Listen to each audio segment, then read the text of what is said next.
স্বাগতম জানাচ্ছি সবাইকে আজকের ক্লাসে। অ্যাডমিশনকে সামনে রেখে আমরা কিছুদিন যাবত বুয়েট, মেডিকেল এবং ঢাকা ইউনিভার্সিটি নিয়ে রিভিউ করছি, কারণ আমাদের প্রিভিয়াস ইয়ার্সগুলো থেকে কোয়েশ্চেন হয়।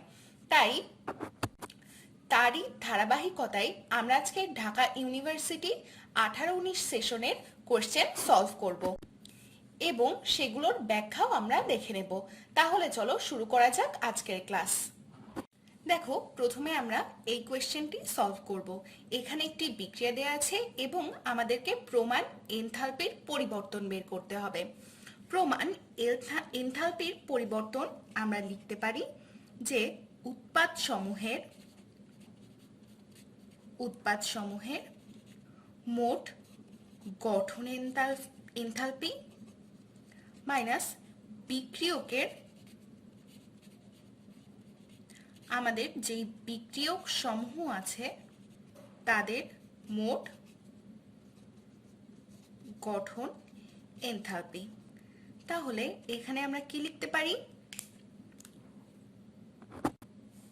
প্রথমে উৎপাদ সমূহ, অর্থাৎ প্রথমে আমরা লিখব 0 প্লাস 2 ইন্টু মাইনাস 110। প্রথমে আমরা 0 কেন লিখলাম? কারণ মৌলের গঠন এনথালপি সাধারণত শূন্য ধরা হয়, তাই আমরা এখানে প্রথমে 0 লিখলাম এবং কার্বন মনোক্সাইড যেহেতু দুইটি রয়েছে তাই আমরা 2 ইন্টু মাইনাস 110 লিখলাম। এবার আমরা মাইনাস করব এবং মাইনাস 940, যেটা আমাদের অলরেডি কোয়েশ্চেনে দেয়া আছে। তাহলে আমরা যদি এবার ক্যালকুলেশন করি আমরা পাবো প্লাস 720 কিলোজুল পার মোল। তাহলে দেখো এখানে আমাদের অ্যান্সার হবে সি, অর্থাৎ প্লাস 720 কিলোজুল পার মোল। এবার আমরা এসো এই প্রশ্নটি সলভ করি। এখানে প্রথমেই আমরা কোষ বিক্রিয়াটা দেখে নেব। দেখো এখানে কোষ বিক্রিয়া আমরা লিখতে পারি zinc plus copper 2 plus zinc 2 plus plus copper. আমাদেরকে একটি সমীকরণ জানতে হবে। নার্নস্ট যে সমীকরণ দিয়েছেন সেটা মতে, অর্থাৎ নার্নস্ট সমীকরণ মতে আমরা বলতে পারি যে E cell equal to E nought cell plus 2.303 RT by NF log বিক্রিয়ক আয়নের ঘনমাত্রা বাই কি উৎপাদ আয়নের ঘনমাত্রা। এবার এই সূত্র থেকেই আমরা এই কোশ্চেনটি সলভ করতে পারি। দেখো তাহলে আমরা দেখছি যে নার্নস্ট সমীকরণ মতে বলা যাচ্ছে যে বিক্রিয়ক আয়ন কপার 2 প্লাসের ঘনমাত্রা বৃদ্ধি পেলেই কোষ বিভব ও বৃদ্ধি পাবে। তাহলে এখানে আমাদের সঠিক উত্তর কোনটি হবে? সঠিক উত্তর হবে ইনক্রিজ ইন কপার 2 প্লাস। দেখো কোন বিক্রিয়ার এনথালপি আদর্শ গঠন এনথালপি নির্দেশ করে। আমাদেরকে প্রথমে জানতে হবে প্রমাণ বা আদর্শ গঠন তাপ কাকে বলে। প্রমাণ অবস্থায় যদি 298 কেলভিন তাপমাত্রা ও 1 atm চাপে কোনো যৌগের উপাদান মৌলসমূহ থেকে সে যৌগের 1 মোল উৎপাদনকালে এনথালপির যে পরিবর্তন ঘটে তাকেই আমরা বলছি যৌগটির প্রমাণ বা আদর্শ গঠন তাপ। তাহলে দেখো স্ট্যান্ডার্ড এনথালপি অফ ফরমেশন শুধু আমরা এটির ক্ষেত্রে পাচ্ছি, অর্থাৎ এটি হবে আমাদের সঠিক উত্তর। আমরা এবার নেক্সট কোয়েশ্চেনে যাই। দেখো এখানে বলা হয়েছে যে ব্যাসার্ধের সঠিক ক্রম কোনটি। যদি আমরা এই অপশনগুলো দেখি তাহলে আমরা দেখব যে এদের ইলেকট্রন সংখ্যা সমান, অর্থাৎ যদি আমরা এটির ক্ষেত্রে দেখি তাহলে এখানে Mg2+ এর ইলেকট্রন থাকবে 10, সোডিয়াম প্লাসেরও 10 এবং নিয়নেরও 10। তাহলে আমরা বলতে পারি যে এরা সকলেই কি আইসো ইলেকট্রনিক, অর্থাৎ তাদের সকলের সমান ইলেকট্রন রয়েছে। তাহলে আইসো ইলেকট্রনিক সত্তা সমূহের ক্ষেত্রে যার ধনাত্মক চার্জ সংখ্যা যত বেশি তার ব্যাসার্ধ তত কম। তাহলে এখানে আমরা কি লিখতে পারি? এখানে আমরা নিয়নকে সবচেয়ে বড় বলতে পারি। কারণ কি? কারণ সেখানে কোনো ধনাত্মক চার্জ নেই। আবার সোডিয়াম প্লাসকে নিয়ন থেকে একটু ছোট বলতে পারি, কারণ সেখানে একটি প্লাস চার্জ রয়েছে। এবং ম্যাগনেসিয়াম 2+কে আমরা সব থেকে ছোট বলতে পারি, কারণ কি সেখানে 2+ রয়েছে। তাহলে আমাদের সঠিক উত্তর কোনটি হবে? আমাদের সঠিক উত্তর হবে এটি। দেখো, এবার আমরা ঢাকা ইউনিভার্সিটির এই কোশ্চেনটি সলভ করব। আমাদের কেমিস্ট্রিতে ম্যাথ সংক্রান্ত বিভিন্ন বিষয় আসতে পারে, সেজন্য আমরা যদি আগের নিয়মে ব্রডভাবে করতে যাই তাহলে আমাদের অনেক টাইম কিল হবে, আমরা সব কোশ্চেনের অ্যান্সার ভালোভাবে করতে পারবো না। তাই আমাদেরকে একটু শর্টকাটে যেতে হবে। কিভাবে করতে হবে এই ম্যাথটি বেশ শর্টকাটে আমি তোমাদেরকে এখন দেখিয়ে দিচ্ছি। দেখো, 50 ml 1.0 সোডিয়াম হাইড্রোক্সাইড 0.05 মোল সোডিয়াম হাইড্রোক্সাইড, এটা আমরা লিখতে পারি। এবার কি 50 ml 0.8 HCl 0.04 মোল HCl, এগুলো আমরা বিক্রিয়া থেকে লিখতে পারি। তাহলে আমরা এরপর কি লিখতে পারি? যে সোডিয়াম হাইড্রোক্সাইড অবশিষ্ট থাকবে, অর্থাৎ সোডিয়াম হাইড্রোক্সাইড বেঁচে থাকবে 0.01 মোল। তাহলে আমরা এবার কি লিখতে পারি? সোডিয়াম হাইড্রোক্সাইডের ক্ষেত্রে আমরা লিখতে পারি যে 0.01 বাই 0.1 ইকুয়ালস টু, আমরা যদি ক্যালকুলেশন করি আমরা পাবো 0.1। তাহলে আমরা OH এর ভ্যালু বের করে ফেলতে পারি লগ 0.1 দিয়ে। আমাদেরকে এখানে লগ 0.1 এর ভ্যালুটা মুখস্থ করতে হবে, যেহেতু আমরা সেখানে ক্যালকুলেটর পাবো না। তাহলে এখানে আমরা 1 লিখতে পারি এবং pH ইকুয়ালস টু আমরা কি লিখতে পারি? 14 মাইনাস 1, কারণ আমরা এখানে 1 বের করে ফেললাম। তাহলে আমরা অ্যান্সার পাই 13। তাহলে দেখো, এখানে আমরা খুব শর্টকাটেই pH এর মানটা বের করে ফেলতে পারছি। কেমিস্ট্রির ক্ষেত্রে এমন কিছু শর্টকাট রয়েছে, তেমনি ফিজিক্সের ক্ষেত্রেও আমরা কিছু শর্টকাট পাবো, যে শর্টকাটগুলো আমাদের পরীক্ষার সময় টাইম সেভ করবে এবং আমরা সবগুলো প্রশ্নের ভালো মতো অ্যান্সার দিতে পারো। তোমাদের সুবিধার জন্য হ্যাপি স্কুল থেকে আমাদের ফিজিক্স শর্টকাট নিয়ে একটি বই অলরেডি প্রকাশিত হয়েছে এবং সেখানে অথর নিজেই আমাদের ফিজিক্স ইনস্ট্রাক্টর। তাই তোমরা যারা বিভিন্ন ইউনিভার্সিটির অ্যাডমিশনের প্রিপারেশন নিচ্ছ, বিশেষ করে বিভিন্ন ইঞ্জিনিয়ারিং ইউনিভার্সিটি এবং ঢাকা ইউনিভার্সিটি সহ দেশের স্বনামধন্য বিশ্ববিদ্যালয়ের জন্য তোমরা বইটি সংগ্রহ করতে পারো। এবং বইটি সংগ্রহ করতে হলে তোমরা কমেন্ট বক্সে দেয়া নাম্বারে যোগাযোগ করতে পারো। তাহলে চলো আমরা আমাদের পরবর্তী কোশ্চেনটি সলভ করে ফেলি। দেখো, এরপরে আমরা রসায়ন প্রথম পত্রের তৃতীয় অধ্যায়ের একটি কোশ্চেন সলভ করে ফেলি। sp3 হাইব্রিডাইজেশনে কয়টি sp3 হাইব্রিড অরবিটাল তৈরি হয়? sp3 হাইব্রিডাইজেশন বলতে মূলত আমরা কি বুঝি?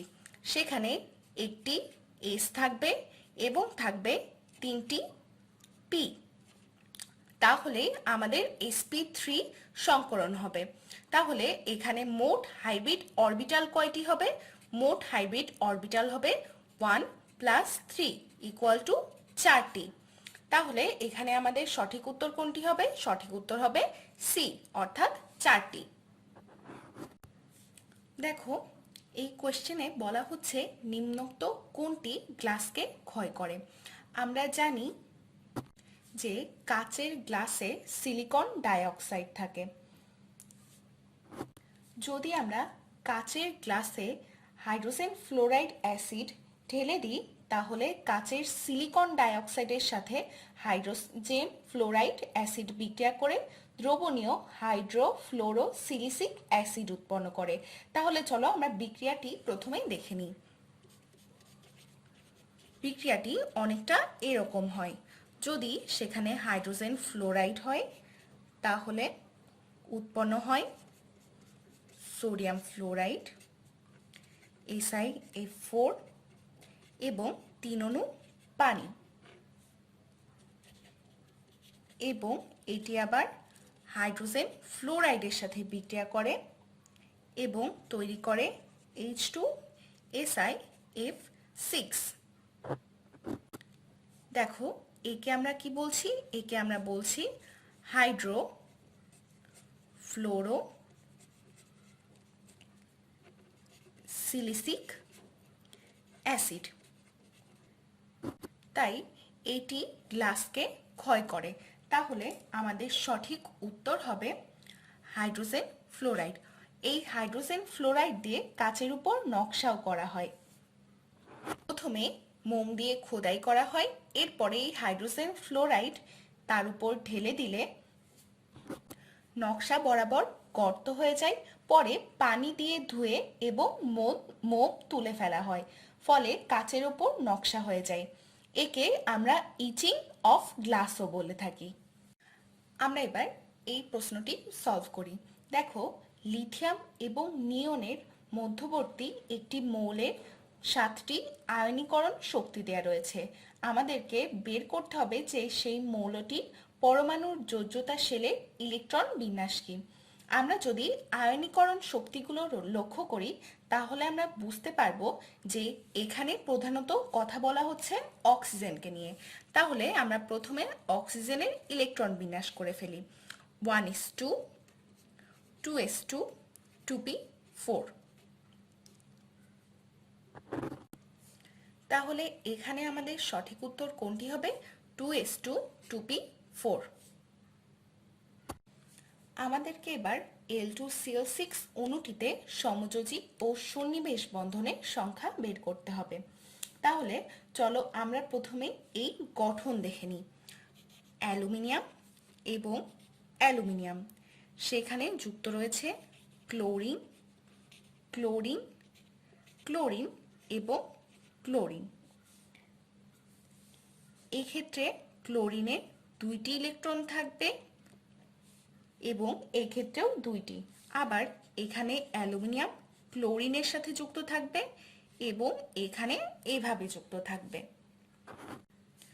সমযোজী বন্ধন বলতে আমরা মূলত কি বুঝি? রাসায়নিক পরিবেশে অধাতব পরমাণু সমূহ প্রত্যেকে সমসংখ্যক ইলেকট্রন যোগান দিয়ে প্রথমে ইলেকট্রন যুগল গঠন করে, এরপর তারা উভয় পরমাণু শেয়ার করে নিকটস্থ নিষ্ক্রিয় মৌলের মতো ইলেকট্রন বিন্যাস লাভ করে বন্ধনে আবদ্ধ হয়। একেই আমরা বলছি সমযোজী বন্ধন। দেখো, তাহলে এখানে আমরা বুঝতে পারছি যে অ্যালুমিনিয়াম মোট সমযোজী বন্ধন গঠন করেছে কয়টি? মোট সমযোজী বন্ধন এখানে 6টি, কারণ এখানে 6টি ক্লোরিন রয়েছে। ক্লোরিনের সাথে অ্যালুমিনিয়াম সমযোজী বন্ধন গঠন করেছে। এরপরে এখানে ক্লোরিনের সাথে গঠন করেছে সন্নিবেশ সমযোজী বন্ধন। আবার সন্নিবেশ সমযোজী বন্ধন বলতে আমরা মূলত কি বুঝি? দুটি পরমাণুর মধ্যে সমযোজী বন্ধন সৃষ্টির জন্য প্রয়োজনীয় ইলেকট্রন যুগল কোনো কোনো ক্ষেত্রে একটি মাত্র পরমাণু সরবরাহ করে থাকে। এই ক্ষেত্রে ক্লোরিন শুধুমাত্র পরমাণু ইলেকট্রন সরবরাহ করছে এবং অ্যালুমিনিয়াম সেখানে কোনো ইলেকট্রন যোগান না দিয়েই ওই ইলেকট্রন যুগল সরবরাহকারী পরমাণুর সাথে সমভাবে শেয়ার করছে। তাহলে এখানে আমরা বলতে পারি যে এখানে সমযোজী বন্ধন 6টি এবং সন্নিবেশ সমযোজী বন্ধন মোট 2টি। এই ক্ষেত্রে সন্নিবেশ সমযোজী বন্ধন ঘটেছে। তাহলে দেখো এখানে আমাদের সঠিক উত্তর কোনটি হবে? আমাদের সঠিক উত্তর হবে এ, অর্থাৎ 6 এবং 2। সমযোজী বন্ধন ছিল 6টি এবং সন্নিবেশ বন্ধন ছিল 2টি। এবার আমরা জৈব রসায়ন থেকে আসা এই প্রশ্নটি সলভ করি। দেখো এখানে একটি অ্যালডিহাইড গ্রুপ রয়েছে এবং এখানে একটি অ্যালকোহল গ্রুপ রয়েছে। এদের মধ্যে পার্থক্য করার জন্য সাধারণত আমরা ব্যবহার করে থাকি ফেহুলিং দ্রবণ। ফেহুলিং দ্রবণ। এবার এই দ্রবণের পরিচয় আমরা জেনে নিই। দেখো ফেহুলিং দ্রবণ মূলত কপার সালফেট এবং সোডিয়াম হাইড্রক্সাইডের মিশ্রণ। অর্থাৎ আমরা যদি প্রথমে কপার সালফেট এবং সোডিয়াম হাইড্রক্সাইডের বিক্রিয়া করি, 2 অণু সোডিয়াম হাইড্রক্সাইড থাকবে, তখন উৎপন্ন হবে কপার হাইড্রক্সাইড প্লাস Na2SO4। এরপরে কি হবে?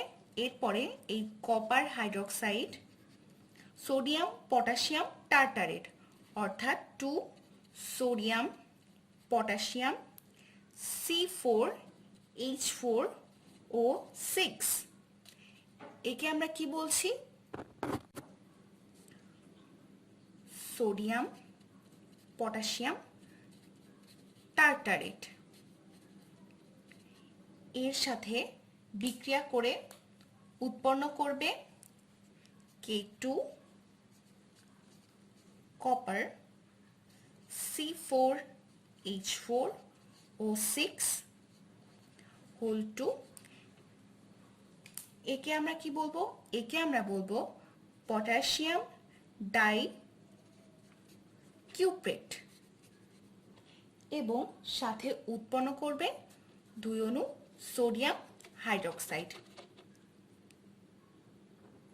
আমাদের যে অ্যালডিহাইড রয়েছে সেটি যদি এই ফেহুলিং দ্রবণের সাথে বা ফেহুলিং দ্রবণের সাথে বিক্রিয়া করে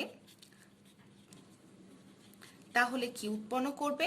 তাহলে উৎপন্ন করবে লাল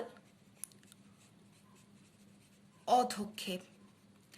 তাহলে আমরা ফেহুলিং দ্রবণ দিয়ে এই দুটোর মধ্যে খুব সহজেই পার্থক্য করতে পারি। তাহলে আমাদের সঠিক উত্তর কোনটি হবে? ফেহুলিং এর দ্রবণ। তাহলে দেখো আজকে আমরা ঢাকা ইউনিভার্সিটির 18-19 সেশনের কিছু প্রশ্ন নিয়ে আলোচনা করলাম এবং সেগুলোর সলভ করলাম। আমাদের আরও কিছু কোয়েশ্চেন বাকি আছে, সেগুলো আমরা পরবর্তী লেকচারে করে ফেলবো। তাহলে সেই লেকচারের জন্য আমন্ত্রণ জানিয়ে আজকে এখানেই শেষ করছি।